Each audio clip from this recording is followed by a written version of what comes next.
Good afternoon, everyone. Thank you for the welcome. It is a pleasure to provide this update from AMO. For many of us, this is the first chance to reconnect since AMO's annual conference in August. For some, it's an opportunity to welcome you to Council and to the AMO family. We work hard to support ROMA and rural Ontario. We support you as elected officials by providing advocacy, research, insightful analysis, and training. We support your municipality providing all of that and more. Our services arm named LAS helps municipal governments achieve better results, save money, and stretch tax dollars further. AMO supports your communities by creating a meeting place where governments can come together and work together to move Ontario forward. You are all valued participants in this larger shared project. Ontario's municipal leaders have a long history of working well with others to achieve great things. AMO has been at it for more than a century, 120 years to be precise, and historic things happen when we come together. Collectively, we achieve a lot when we come together at conferences like this. It would be a mistake to go our separate ways on Wednesday, so we have to continue to work together and to support one another. We need to speak with a common, clear voice. While challenges may be complicated, a clear voice is powerful, and the expectations on us are clear. People want us to represent them well, passionately, honestly, and openly. They want governments to work well together. This doesn't mean that we always agree. We find common ground where we can and make the most of it. When we disagree gracefully, as members of duly elected governments. People have high expectations that we create opportunity, promote fairness, protect our environment, and provide quality services. It's also safe to say that we are expected to deliver on all that with the lowest possible tax bill. To be frank, I believe we deliver on all those expectations quite well. Municipal governments provide most of the services that people often use. From the moment they wake up to the moment they go to bed, that's undeniable. Any disruption in our services are felt immediately, and we hear about it right away, and I'm sure you can all relate to that. Our services have immediate value and impact. We provide them with the smallest share of tax dollars, and we believe that the municipal share should better reflect municipal responsibilities.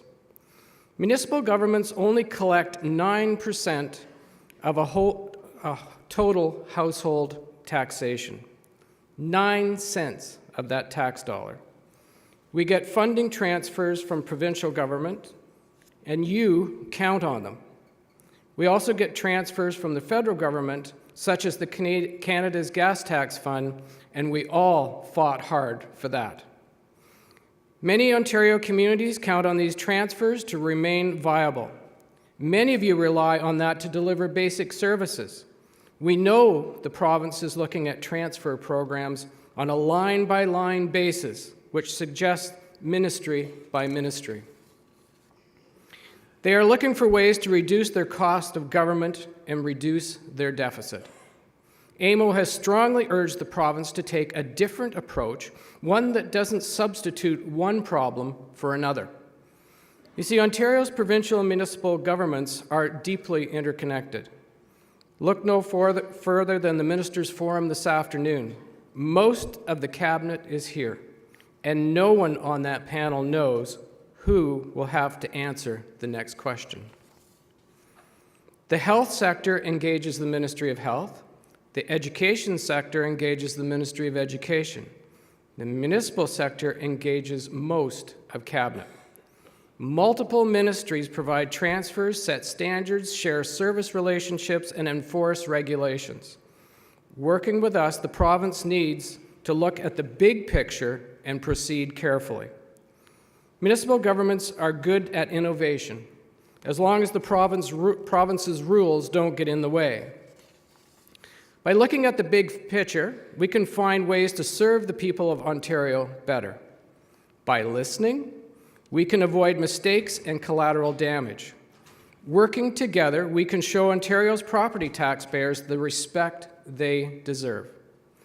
Municipal governments receive less than 6% of Ontario government's total transfer payments. So to be more specific, the Ontario government distributes about $134 billion to its transfer partners. Municipal governments get $4.2 billion, which is 5.6% of that total. We get a small percentage of some very big numbers. But those relatively small transfers are essential to Ontario's 444 municipal governments. For almost half of them, a 1% tax increase generates less than $50,000. Which half? The half that comes to a rural municipal conference. So I don't need to explain this to you, but to be frank, AMO and ROMA do have to explain it to the decision makers in Toronto.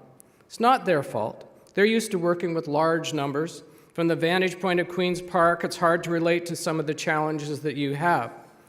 It can be hard to understand that it might take 5% property tax increase to pay for a single fire truck, to repair a bridge, to resurface a single road, or to fix your water tower. When you pore over spreadsheets that are rounded out to millions and billions, it's easy to forget that communities struggle to fund essentials that cost hundreds and just thousands. Thankfully, Ontario's finance minister and the Minister of Municipal Affairs are former mayors. They will remember the shoes that you are in when you remind them. That's what the delegation meetings are for. This conference is facilitating some 350 of them. That's a great deal of information sharing in one place. But what about after these few days? AMO keeps that conversation going. Since the election, AMO staff have averaged more than one meeting per day with this new government and senior public servants. AMO was 2 subway stops from them, because you can't be.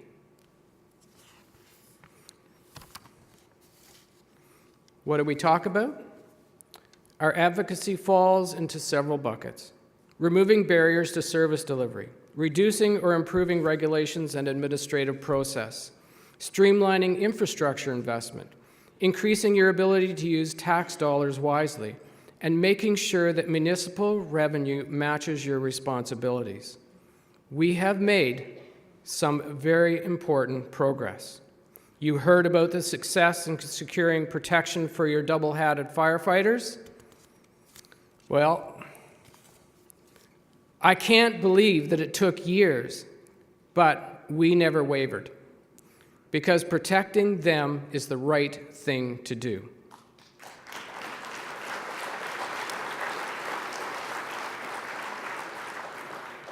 We have made progress on the interest arbitration process for fire services. For far too long, Ontario's legislature could not come together to better balance the system and to find a way to better reflect a municipality's ability to pay. While several attempts were made to fix it, municipal costs increased by hundreds of millions of dollars needlessly and beyond our control. Last fall, we got the changes that we needed. Municipal governments will have to do their part in the matter, provide arbitrators with quality data and analysis that captures your economic situation is key. We are continuing to advocate for limits to municipal liability. Unreasonable exposure to lawsuits stole tobogganing from us. We want to bring it back. Today, we heard that the Ontario government is going to bring a review process. That's a good approach. I am sure that AMO will be involved. This is a good example of how the province can achieve more by looking at the big picture. They need to look at spending challenges that municipal governments cannot control, such as insurance premiums, and ask if there is a better way. A simple line-by-line approach to reducing costs won't solve a puzzle like joint and several liability. We often ask, why is something done the way it's done? Is it achieving the right outcome? Is there a demonstrated benefit? For example, property taxes fund $2.1 billion worth of health-related costs, a 38% increase in 5 years.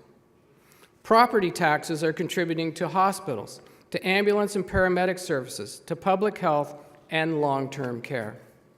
Why? When we are looking at the health care system and the role of the LHINs, they need to understand what it means for municipal governments and our unique communities. We cannot be left out of those discussions. They need our input to get the policy work right. They need our input to get the implementation right. And they will need our input to get the transition right. All 3 stages are vital. AMO shares their interest in success. We're experienced, we do our homework, and we assemble valued perspectives.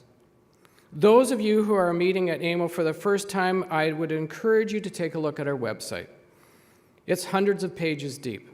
At the very least, read the information that we deliver. It doesn't mean you have to read it all when it arrives in your inbox. A colleague may move it to an AMO electronic folder and then read it with their Friday morning coffee. They use that folder to prepare for meetings with their MPP. It's helpful. News, research, analysis, and opportunity, we provide value. We spend a lot of time and energy looking for ways to help municipal governments take charge and lower costs through LAS.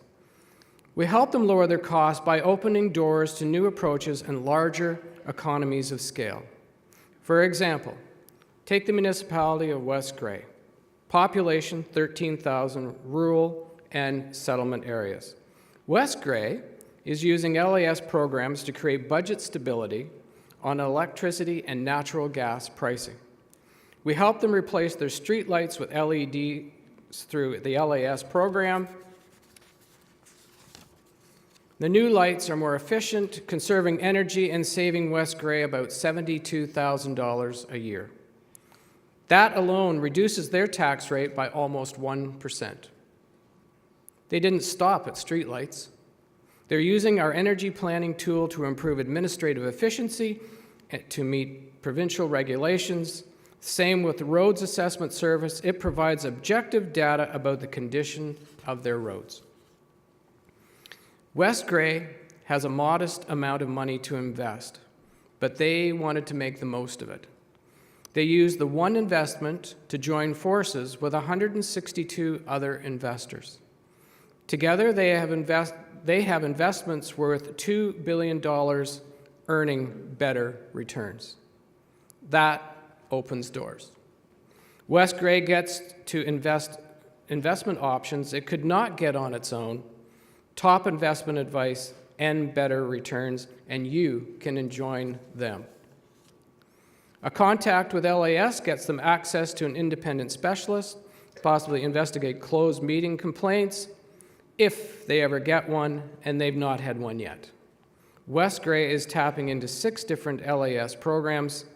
Wawa uses 11, and LAS has 4 programs in the bulk procurement, investment, and services. And there is more on the way in 2019. Arnprior is avoiding $59,000 in costs for the LAS electricity program and the hedge protection it offers. Same is true for Cochrane in the tune of $37,000. Haldeman is saving more than $100,000 a year in energy costs by putting LEDs in their long-term care home and arena through LAS's lighting program. And Kenora is saving about $19,000 per year with the LAS diesel fuel program. I encourage you to see what LAS can do for you, and if you don't ask, you don't know. All of the LAS programs exist because we understand the need to make the most of limited resources, not just taxpayers, but for everyone. We are a conscientious bunch. Municipal staff are committed to their responsibilities, and municipal councils care about the communities that we serve. That's why we're here today. It's why most of us have taken time away from our homes and our families and day-to-day careers to be here. When we meet with ministers and ministry staff, I hope they understand that as well. It's not uncommon for council members to make less than $10,000 in a rural community. And contrary to public perception, many of us are working for less than minimum wage. We appreciate what you do, and we appreciate that you are here. We exist to help you and to serve you. AMO also makes it easy for municipalities to help each other. The new government is well on its way to settling in, and they are working at listening. We know that changes are coming. Some will be welcome, some won't be. But we know this is because we've been at this government relations work for 120 years. Here is what you can expect from us as changes come. AMO will remain calm. That may not mean we don't have some heart palpitations. We will be firm and direct when needed. We will praise positive developments. The minister knows this. He's not just a former mayor. He is also a former AMO president. To the others inside Queen's Park, when we disagree, please remain calm. Keep the doors open. Two-way communication is vital.